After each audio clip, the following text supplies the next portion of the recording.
All right, good morning, everybody. It is still morning. Welcome to the 11th Annual Wild Wisconsin Winter Web Conference. I'm Jamie Machek with the Wisconsin Valley Library Service, and I am moderating the marketing track today, and assisting me is the lovely Jean Anderson from the South Central Library System. Thank you, Jean. Thank you all for being here. Our presenter for this session is Angela Hirsch. Most of you have probably heard of Angela or have read her blog or have seen her library marketing show.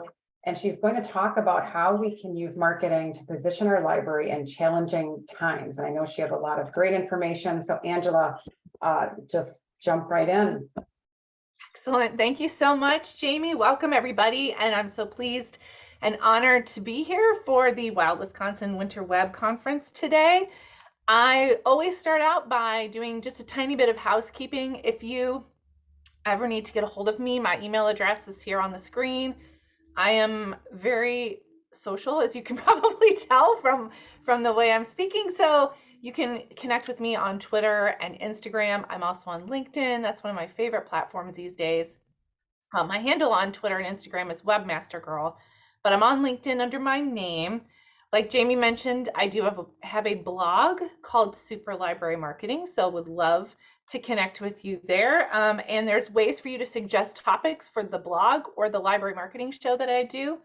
And another thing I wanted to let you know is I created a handout to go with today's session that outlines the key points, has links to some of the things and examples that I'm going to be discussing with you today, and then a special thing for you at the very bottom, a code that you can use on our Learn with Novelist platform, which is our professional development courses online, to get a discount on professional development courses. Okay.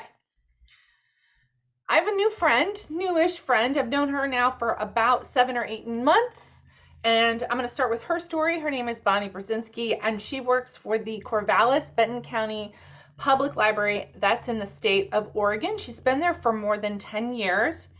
Bonnie, I like to question people when I meet them, especially librarians. I want to find out, how did you get into this industry? Why do you love it? And Bonnie says she really loves the variety of work. And like many of you, she has lots of tasks that she's responsible for as part of her work at the library. She is answering questions at the reference desk. She does reader's advisory. She creates marketing. She works events, and she does all the collection development for her library. And one of the reasons she got into the library business, she told me, was that she really appreciates working for an institution that values and promotes intellectual freedom. And it's a good thing that she likes that, because her library has had some instances of people hiding or trying to throw away in the garbage books that are about race, Black people, race history, LGBTQIA content. So those challenges and that kind of disruption, along with that current national trend that we're seeing around banning and challenging books, actually led Bonnie to a decision. She just decided, I'm not going to back down in the face of all this. I'm going to use my marketing skills to mount a campaign that will educate my community and add diversity to my reading recommendations, which I love. And I'm so grateful for her for sharing this with me. One of the things she did, very simple, she just set up a display of banned and challenged books at the front entrance of her library. It was there for the entire month of July, last July, not during Banned Books Week or even September, during the month of July, when she knew traffic coming into her library location was going to be higher because of summer reading. She also decided to put together a trifold brochure that had an extensive list of banned and challenged books, and that brochure has become popular all year long. She actually has a bit of a struggle trying to keep copies in the display. And during September, during Banned Books Week and Banned Books Month, she turned every single display in her library into a display dedicated to profiling banned and challenged books, or books that were about intellectual freedom, authoritarianism, or fascism. And Bonnie says that her efforts have actually worked. And not only is she starting to educate her community, but some unexpected benefits of this work is that her library is buying more and marketing and circulating more challenged books because she has actually created demand for those books by marketing them. Now, the reason you are here today, I'm certain, is because you know that First Amendment challenges are growing across the United States. Unfortunately, the American Library Association's Office for Intellectual Freedom has tracked 729 challenges to library, school, and university materials and services in 2021. That's about 1,600 individual books that were challenged or removed. That is double from 2020. And I wanted to look up numbers for 2021, the whole of 2022. I keep forgetting we're in 2023. Anyway, I could get numbers up through August of 2022. We had 681 challenges for the first 8 months of the year. We'd already exceeded our 2021 numbers in August. So we had, I'm certain, many more challenges in 2022 when those final numbers come out. And it's probably even more than we know because the ALA really relies on media accounts. They rely on reporting from libraries. So the actual number of challenges is probably far higher than we know. And of course, the books that are challenged tend to have certain themes that are in common. They're about LGBTQIA topics or characters. They may be about sex, abortion, teen pregnancy, puberty, race or racism. They may have just protagonists of color. Books that have to do with history, especially history of marginalized people in the United States, sometimes just biographies and memoirs or stories about people of religious minorities. And these challenges happen so fast that sometimes the author of the book that's being challenged doesn't even realize that their work is targeted. So this is author Michelle Schusterman, and she found out that her book, which is called Girls Who Code, was banned by a school district in Pennsylvania. When she found out, she made this YouTube short in response, and I'm going to play this for you. I just found out that last week, apparently, a Pennsylvania school district attempted to or temporarily banned the Girls Who Code middle grade series, of which I wrote the third book, Spotlight on Coding Club. So my book was among all of the books in the series that were banned. And interestingly, this was reported, I don't know how I didn't hear about it, but it was in Newsweek and Mashable and a bunch of places, which all said I condemned the ban, but like I didn't actually know about it. I'm just now finding out. I find that weird. But anyway, just to make it real clear, I condemn the banning of a book about girls who want to learn to code because why?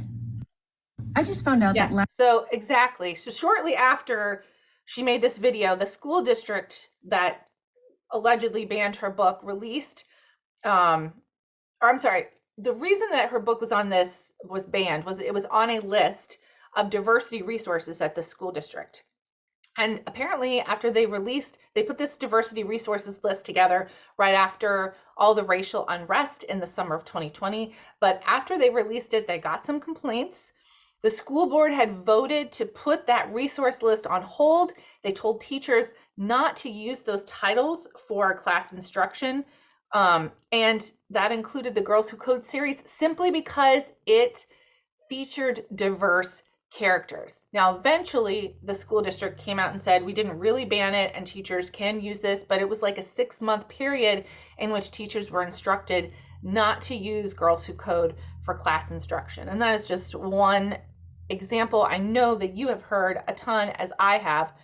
The first comprehensive look at banned books throughout the 2021-2022 school year comes from PEN America, which is a group, an organization that is very much focused on making sure that there is media literacy and First Amendment literacy in the United States. So this study sheds light really on the role of how organized these efforts are, because I think we sometimes tend to think it's like one parent who just happens to notice that a title that their child is reading at school or something that's in the school library. It's just one parent being upset about it. But this is actually a strategic and organized effort.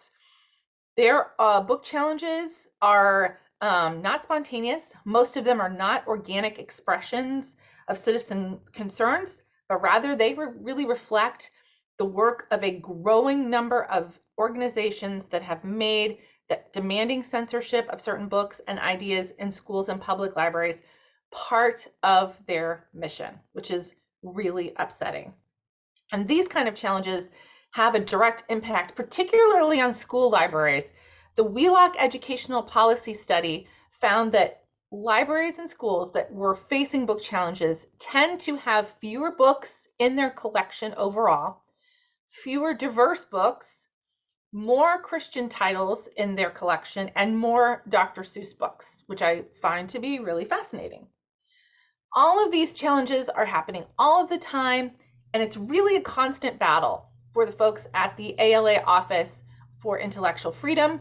It's led by Director Deborah Caldwell-Stone.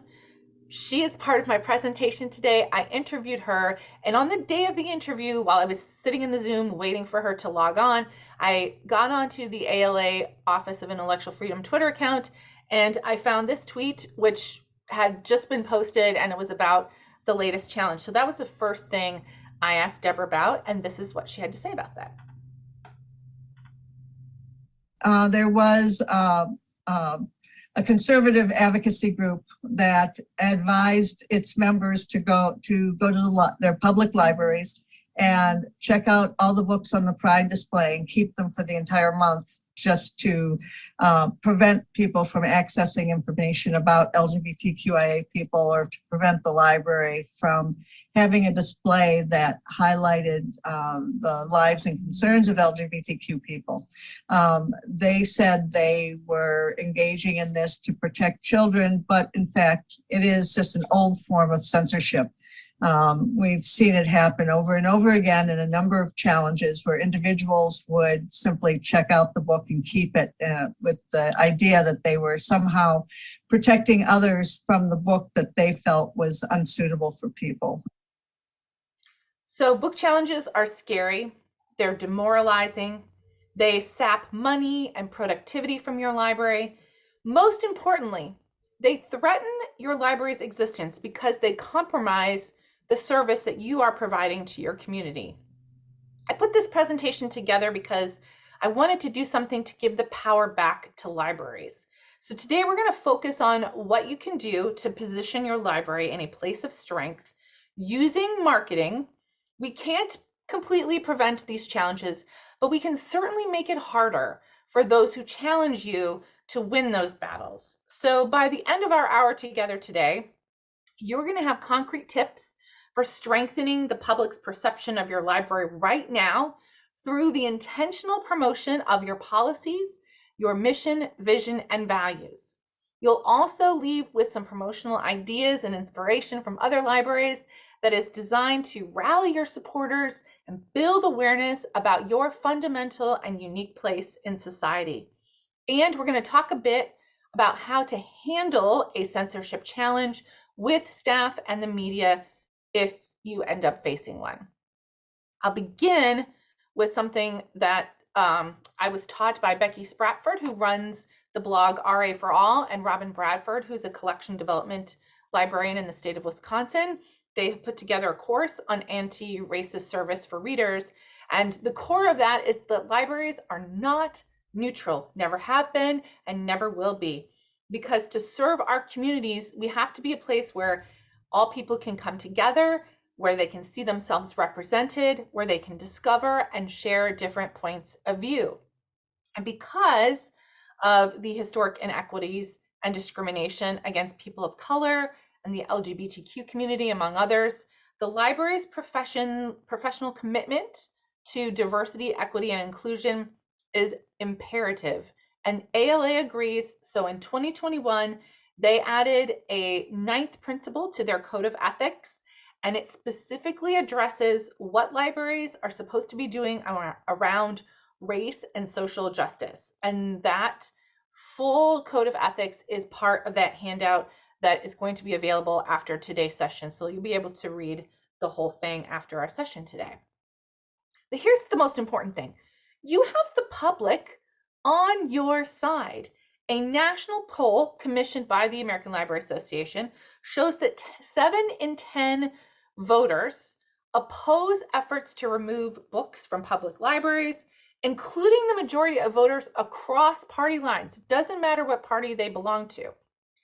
3/4 of the parents who responded to this survey expressed a high degree of confidence in their school librarians to make good decisions about which books should be made available to their children. That study happened in April. A more recent survey that was done by Every Library in August of 2022 found that more than 50% of voters across party lines are concerned about legislation to regulate access to books.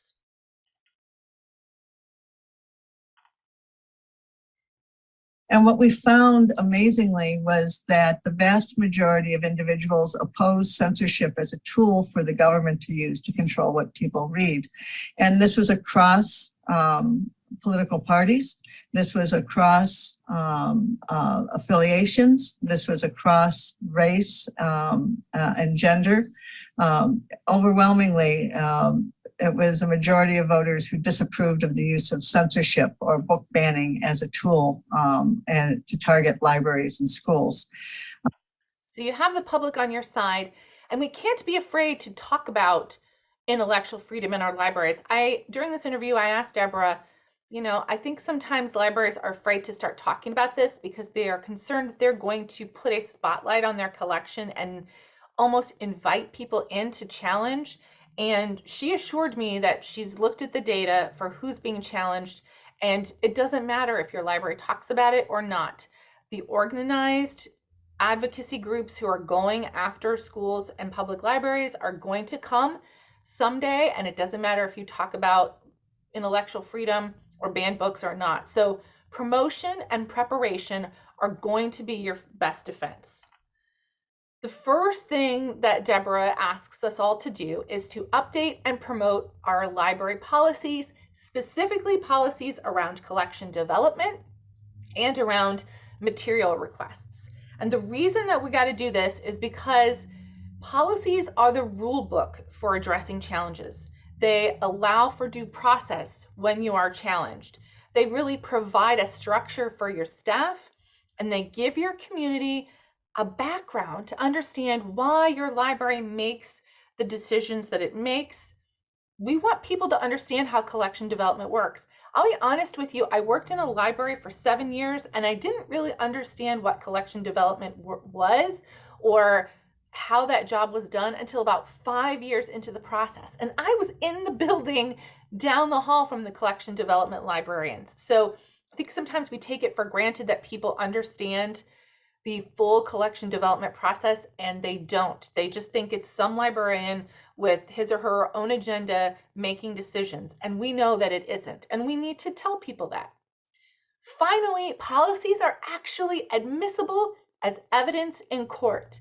If your library is challenged and you end up facing criminal charges, and that has happened, there's a librarian in, I think it was in Wisconsin, who was charged criminally with pandering obscenity to a minor for a book that they read at a story time, and the judge ruled in her favor because the library was able to show that she was following her library's policy for story time and for collection promotion and development. So policies can be used in court, and we need to make sure they're rock solid so that we can face challenges and win. So when you get out of the session today and when you get out of the conference today, one of the first things I want you to do is update your policies and make sure that they are aligned with your purpose as an institution of intellectual freedom. You also are going to want to start thinking about marketing this to your community. You want to explain where and how items are added to your collection, as well as how items can be recommended for purchase by citizens. And part of this is empowering your community. You're going to let them know how they can submit material requests. They can actually demonstrate demand for authors of color queer authors, authors from marginalized communities, when you give them the tools to make those material requests.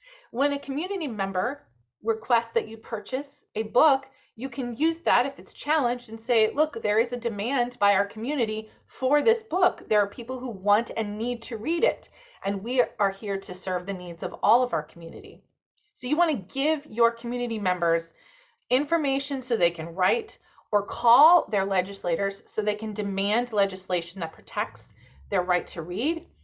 Also, when you do fundraising for your library, if that's part of your job, you can position that fundraising as a way of saying, listen, we're using this money to make sure that everybody in our community has access to the information that they want and need, access to what is best for their family. In fact, Deborah Caldwell-Stone really loves that phrase when you say we're providing what is best for each family, and the family who lives next door to you may not have the same needs that you do, but our job is to provide for everyone in your community. So you can use that wording when you're doing your fundraising promotion. Last fall, the St. Louis County Library faced a challenge by the Missouri Secretary of State. The Secretary of State wanted to use funding threats to control their collection development decisions, and the library let patrons know how to make their voices heard on their blog and through email. They got an estimated 16,000 comments in support of the library in opposition to this proposed rule by the Secretary of State. A final decision has not yet been made. It's allegedly going to be made next month, but those 16,000 comments came because the library started asking their community to write in and speak up. So this is a way to do this. The Matlin Public Library promotes occasionally on Facebook a link to their collection development policy, and I like that they use this juxtaposition on the post of, I don't know really how the library works and how collection promotion works, and then a testimonial from another patron who talks about requesting materials and how the library responds to them. And they have a link here to their material request form, and they have a link to their collection development policy so everybody can read it and understand what is going on.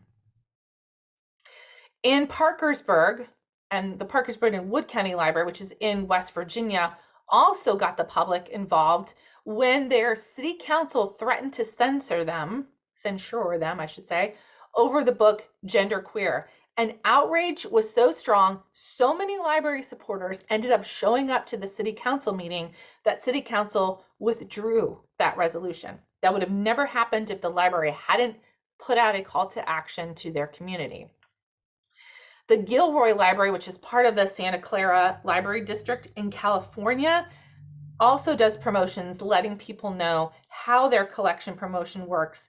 Very similar to Matlin, they have a link here to their suggest a purchase form and to their collection development policy, and they spell it all out right here in the Facebook post too. And it doesn't have to just be the responsibility of your library to promote your policies and your purchase request policy. You can ask your friends group. If you have a foundation, you can ask them for their support, like the Johnson County Library Foundation from Kansas did. They got their foundation involved. They gave them a photo, they gave them the language to use in their posts, and this helped the library to reach an entirely new audience of people and make sure that their education of the community about how their collection development works, make sure that it gets the widest range possible. One thing I would encourage you to do is when you get your policies in order, to make sure they're on your library website in a place that is easy to find and recognize, and to put those statements in other places too. So the Oak Park Public Library in Illinois, I actually pulled the screenshot from their About section of their LinkedIn page. They put this statement on all of their social media accounts. It is very clear language. They're very straightforward about what they do. You really have no doubt who they stand for when you visit any of their social media accounts. And in fact, they also created a tagline that encompasses their mission, vision, and values and put it right on their front door at the entrance. So again, no question when you walk into their library. Now, not every library has the ability to do this or the money to do this, but you can still make sure that your library, it's very clear when people walk in what you stand for. Perry Stokes works for the Baker County District Library, that's in the state of Oregon. This library is in a highly conservative, very religious region of the state. So one of the library strategies has been to promote freedom to read as equally important as the freedom to worship protected by the First Amendment. That message really resonates with the patrons of this library. They put a large US flag at the main entrance. Again, that resonates with their community. They have displayed a large poster that lays out the ALA Library Bill of Rights. They have pamphlets in this area that also have the Bill of Rights so people can go home and study them. They have banned books right here at the beginning of at the entrance of the library. So again, sends the signal, we're here to support these books and support intellectual freedom. And Perry told me that they believe that their library, they want the message to be their library is a place of unity for the community, and they want to own it by promoting that aspect of their work just as much as they promote their programs. And Deborah Caldwell Stone agrees, and she says we shouldn't take it for granted in libraries that everyone understands our commitment to inclusivity and service and unity to the community. And if you think carefully about it, you know, with those who are asking for the banning of books dealing with LGBTQIA persons, or asking for the banning of books that reflect the lives and experiences of Black persons, persons of color, which are really the targeted books in this campaign, are really dividing us, are telling people that that we are not one community, and that not everyone deserves to have their lives reflected on the shelves of libraries. And that's absolutely false. And so the library can develop a message about unity and service to the community and inviting everyone in, that libraries are welcoming and inclusive places for everyone in the community to come together to share their lives, to share their stories, and to make use of a resource that's just invaluable in the community for promoting education, opportunity, economic development, and learning. And so Deborah encourages all of us to be celebrating intellectual freedom all year long, not just during Banned Books Week or during September. You want to work these books into every display and list that you have throughout the year. Get all of this in front of your citizens all the time, rather than the one time where it's traditionally been seen as the right time, which is Banned Books Week. Skylar Cox works for the Dallas Graham branch of the Jacksonville Public Library, and they created this bookmark and turned it into a scavenger hunt.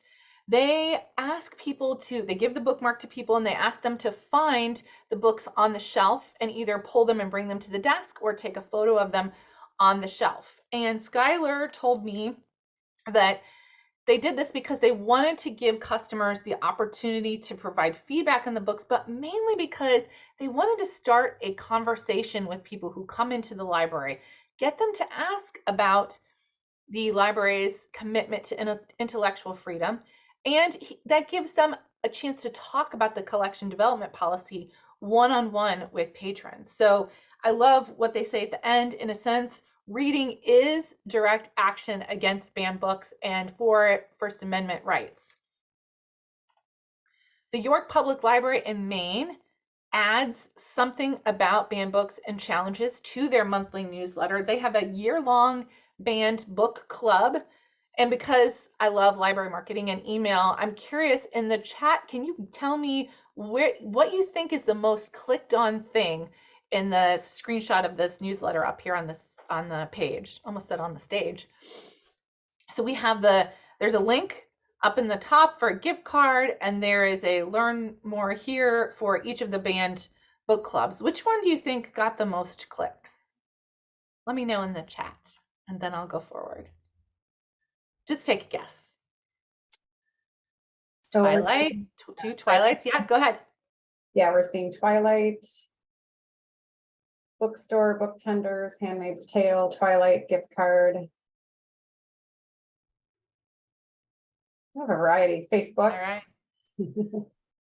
gift card. So if you said Handmaid's Tale, you were correct. They had 56 clicks for people who were interested in their banned book club specifically to read The Handmaid's Tale by Margaret Atwood. I would have guessed Twilight too. It's actually one of the reasons I looked at the stats, because I thought, oh, for sure it's going to be Twilight. Oh no, it's Handmaid's Tale. So I think, not sure, of course, what this means, but I think it means that this newsletter is probably read more by adults, and they probably are more interested in the adult version of a banned book than in the teen version of banned book. But the thing I want to remember is that's 56 people who are interested in a book club. This is a small library, so that is an incredible amount of clicks on one call to action in an email. The Batavia Public Library in Illinois shares news that is related to intellectual freedom, and like the Corvallis Benton Public Library, Batavia has kind of a commitment to educate their community about First Amendment challenges and intellectual freedom. So they do this on purpose when there's a news story that they can share, just as kind of a sideways way of getting their community the news and making sure they understand that there are book challenges happening and it threatens the library's existence. For Banned Books Week, but it's up here all of the time, I thought this was a really clever way to do some promotion. Dayton Metro Library created a quiz that people could take and to test their knowledge around the First Amendment and intellectual freedom and banned books. So that's something that your library could do as well. And then the Boone County Library in Kentucky, which is just about 20 minutes from me, created this video, which I am going to play for you because it's really cute. It got 2,000 views, which is a lot for a library of their size.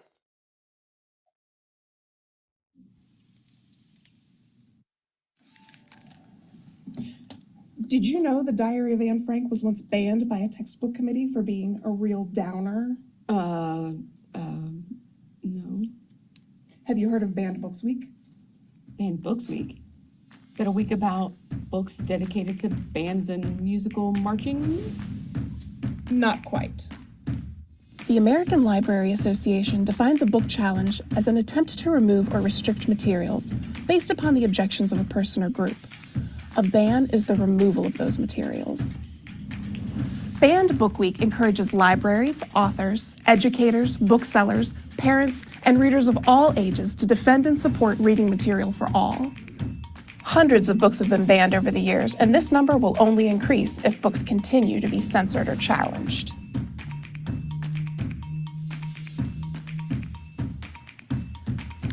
We shouldn't have to hide the books we want to read. By banning books, we are restricting the voices. Anyway, they can use this video. You can watch the rest of it. I'll make sure I put the link in the chat before we leave. You can watch the rest of this video and you can see how you can create this very easily with a cell phone camera and use this video all year long, not just during Banned Books Week. They could change the title of this video and promote intellectual freedom and challenges all year long. One thing I would encourage you to do is, especially on social media, engage your community in the love of reading. Remember to share the joy of different perspectives, not just challenges, because it's that joy that really connects readers to one another, and to make them think about the joy of reading creates an emotional reaction in your patrons, and that is going to cause them to remember that First Amendment challenges are a problem and to remember your library as a place that is protecting intellectual freedom. You can also promote your library as a trusted institution. So the Toronto Public Library strategic plan includes a point 4, specifically related to democracy and First Amendment challenges. I actually have a link to this in the handout that you'll get after the session today. I had the chance to hear the city librarian unveil the strategic plan back in 2020, and I just thought this was so incredible. I had never seen, and I haven't seen since then, any library specifically call out their commitment to promoting democracy and intellectual freedom in their strategic plan. And what that does is it gives the library permission to promote and market themselves as a trusted institution and to get involved in marketing their library services for around media literacy and other First Amendment and intellectual freedom services. So I just thought that was something I wanted to share with you because it's just so cool. This is a tiny little library in Pennsylvania, but they do this social media promotion every Friday, Fact or Fiction, trying to promote the fact that Google is not always reliable for reference. Your librarians are more reliable, as we all know, and inviting people to take advantage of the services librarians provide to help them find information that they need and to make sure that it is valuable and accurate. I wanted to share this because this was a post written on the Stark Library in Ohio on their blog by the executive director. I wanted to call it out because if you are a senior leader at a library, especially the director, maybe a member of the board, when you take a specific stand against something, whether it's intellectual freedom or racism or social justice, on your blog, it really positions your library in your mission, vision, and values. And it also helps boost morale, and it empowers your library staff to also feel like they can be part of the education process around the First Amendment. So I just wanted to give kudos to Stark Library's executive director for writing this blog post. The Chillicothe Public Library staff wrote a post as a group this past summer specifically about book challenges and intellectual freedom, which was put on their blog, and they could use this to promote by their email, on social media, just as a way to center their marketing and promotions around what their library stands for. I had the great good fortune of actually talking and meeting and having a drink with the Marshall County Memorial Library Director, Jennifer Bush Pearson, whose library did not have a direct challenge, but the school districts that her public library partners with, they were facing a challenge. And so she posted on her personal Instagram and on her LinkedIn her support of the schools and gave guidance to her community and to her staff about how they could help in the fight against those challenges.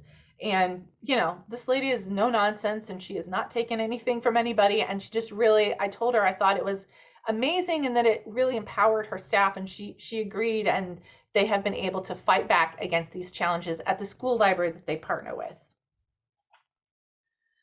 So if your library ends up dealing with a challenge, what do you do? Well, as I mentioned at the beginning of this session, planning is really key, and I'm going to let Deborah start out with her advice for any library that would face a challenge. Preparation in advance is the most important thing. Working with a friends group, working with your community organizations, your elected officials, and your board members, as well as your staff. Preparing them in advance before a challenge takes place so that they know that there are policies in place, that they know what the legal environment is, because as public institutions, of course, there are court opinions and court cases that affect book challenges that everyone should be acquainted with. Developing that relationship of trust, that's so important. Many of these challenges are successful because the disinformation and misinformation that's shared about a book finds ready purchase when people don't understand how books are acquired for a library, the policies that are in place that govern that. That process of reaching out to a Kiwanis or Rotary, church groups to talk about collection development, the purpose of the library, the mission of the library, and its role in serving the entire community can go a long way to either preventing challenges altogether or making sure that there is a community of support in place when a challenge does occur, so that the disinformation or misinformation that's so frequently feeding into some of the most controversial challenges can't find ready purchase in your community. And they turn to you as the expert on librarianship, as well they should.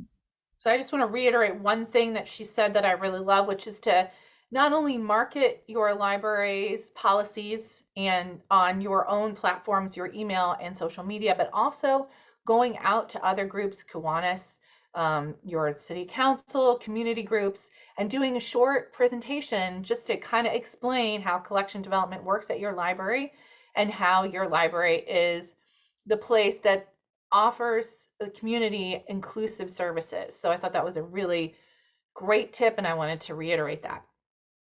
One thing I want you to do is think about really preparing your staff. And I hate to say this, but right now I feel like it's important for libraries when you have a staff meeting to just save a space on your agenda for every staff meeting to talk about intellectual freedom. Has anybody faced a challenge? What have we seen going on in the in the media or the community? And what can we do about it?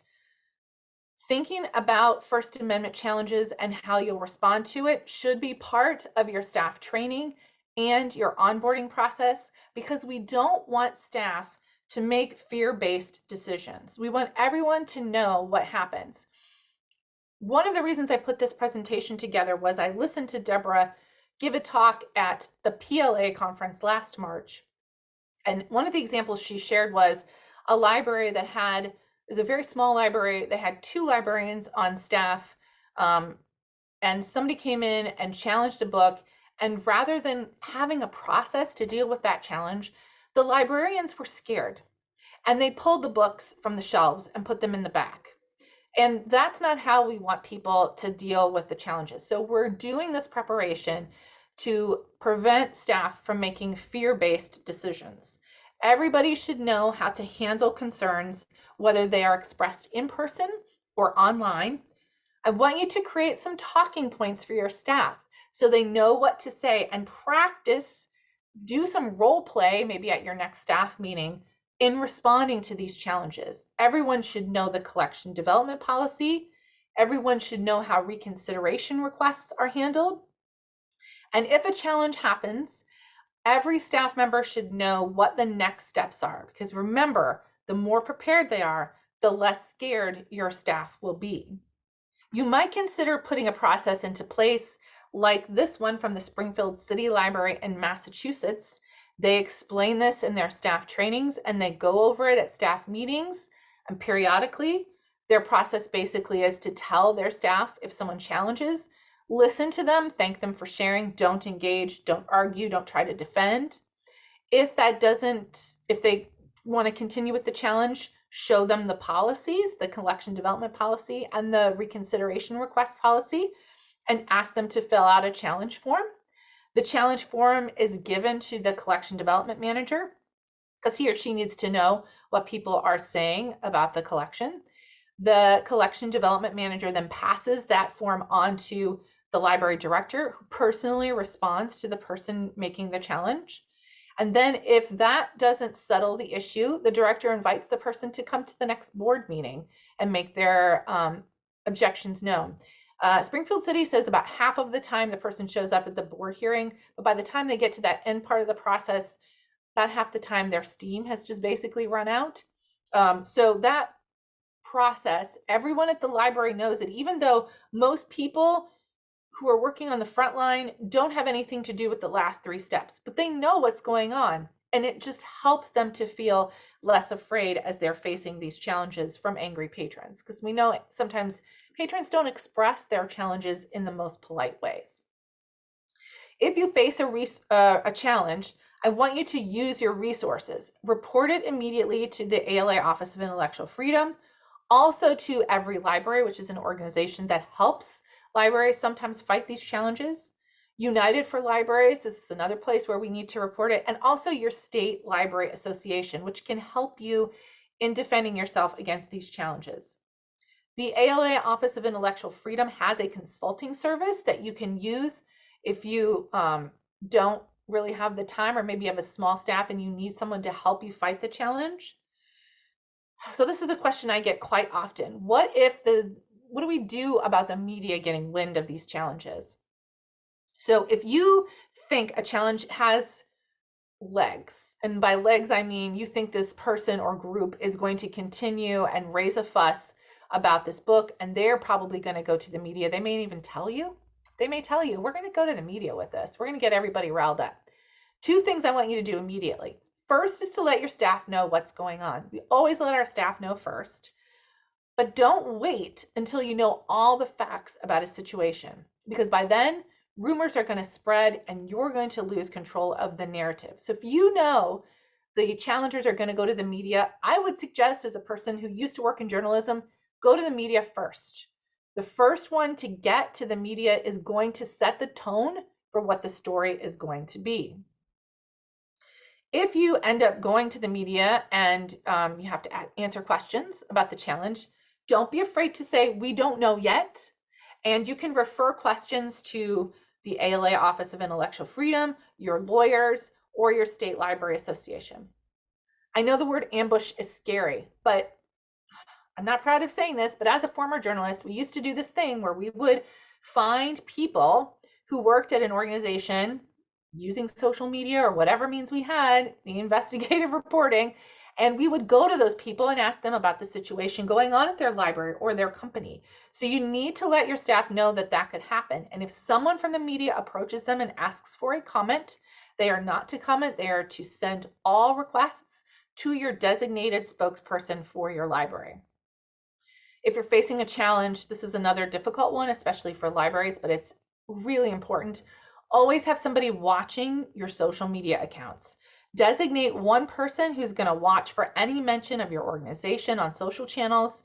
And I want you to have clear guidelines in place for how that person can respond to those mentions and comments. Your talking points that you create for frontline staff come in really handy for social media too.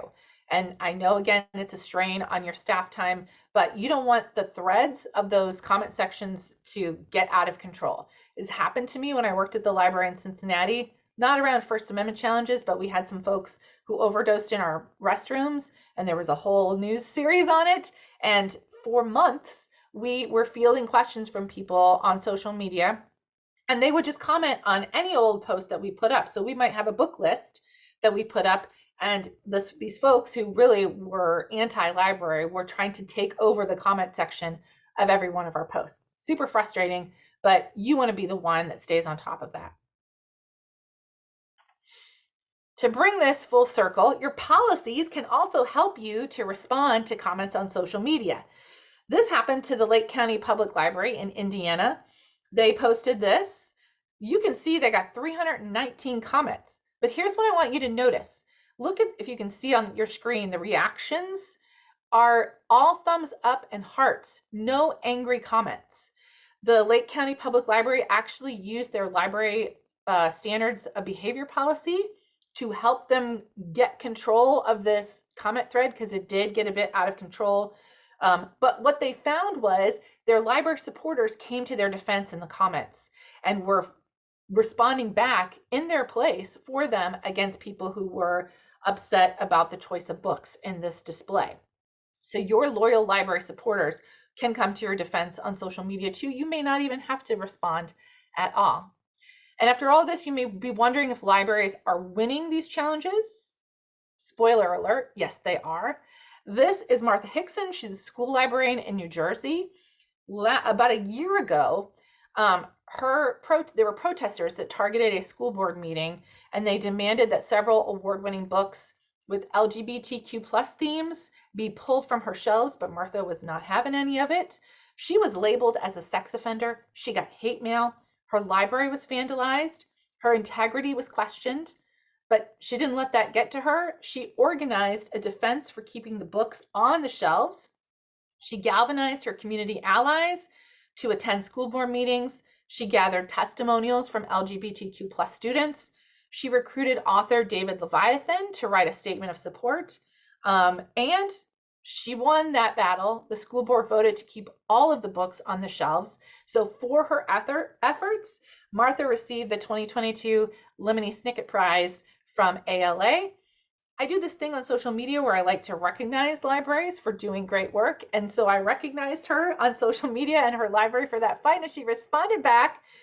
She said to use your tools. So now you, after watching the session, have a bunch of tools that can help you to face these library challenges.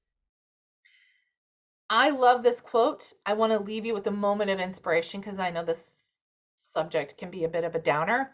good preparation is always going to result in affirming the work of a library. The work that you are doing is important and necessary. Your community values it. The public is on your side. So what you're going to do is strengthen the public's perception of your library as a trusted institution. You're going to rally your supporters ahead of time by being super transparent about your policies and how you make decisions. And you're going to respond to challenges in a measured but effective way by using your staff and the media to help you make the case for the library as a source and a trusted institution for intellectual freedom. Before we get to questions really quick, I just want to let you know that Learn with Novelists has a course that kind of goes along with this session, taught by Becky Spratford and Robin Bradford, called Actively Anti-Racist Service to Readers. We also have other self-paced courses. I have a code, Library 2023, gets you 20% off any self-paced course. Do we have any questions in the last 9 minutes, Jamie or Jean? We do. And if you still have a question, feel free to submit it to the chat and we should be able to get to it. Now I know why I asked the icebreaker about breakfast, because as you said, Angela, this topic can be a downer. And I think I wanted to start the presentation with something fun and positive. So I get it. Any tips for dealing with sustained challenges? I'm working on changing procedures to make the work more sustainable, but it takes a significant emotional toll on staff. Absolutely. Yeah, that is a great question. And unfortunately, that's the trend that I'm seeing. So one group will challenge and then maybe the library will win and another challenge will come up. I think that really a lot of libraries who are doing this are using their resources. So they're asking their state library association to step in and help them out. They're asking the ALA Office of Intellectual Freedom to step in and help them out. Every library, the organization, not every library in the United States, they have been a wonderful ally for libraries fighting challenges, especially sustained challenges. And they have lots of tips and they have a full staff that can help you to manage those, because that takes away time from doing the real work of the library, and as you said, can be super demoralizing. I think also there are lots of courses and lots of speakers out there who can come in and talk to your library staff about self-care, about how to emotionally handle those things. If your library has an AEP where you can offer mental health services to your staff, and you're facing lots of challenges, that might be something to reiterate to your staff over and over again. And that's a point I want to make. A lot of times we say things to our staff one time and we expect them to kind of absorb it. But humans, we got a lot of messages coming at us. So don't be afraid to repeat messages with your staff about how to handle the challenges and then how to handle their mental health as your library is facing that challenge. I hope that helps answer that question. Yeah, I really liked when you talked about having one person answer media questions and even having those responses. And really, as someone who does customer service training, I've talked about that too, having a lot of those same responses and consistency among staff. And I can't think of a better example where you would want consistency among staff policy for something. Another question, in regard to advertising the suggest a purchase option, how do you handle requests for very one-sided self-published works that would not widely circulate when you have a limited budget? Well, hopefully your collection development policy would have that in it. So I can speak from personal experience here, because I oftentimes will hear of books that I want my library, the Cincinnati Library, to purchase. So I'll make a request, and whenever they respond to me, and they don't always make the purchase even though they know who I am, they will respond and they will point to the part of the collection development policy where they talk about how they make decisions based on the publishing house.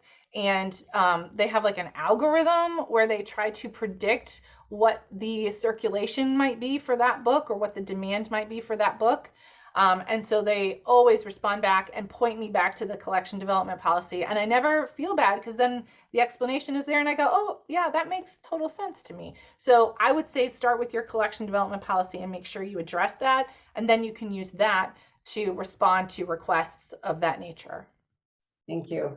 At what point is a challenge considered a challenge that is worthy of reporting? We've had Patrons questioned if books should be on our shelves, but they've been satisfied by staff or director responses. Does ALA still want those lower level challenges reported?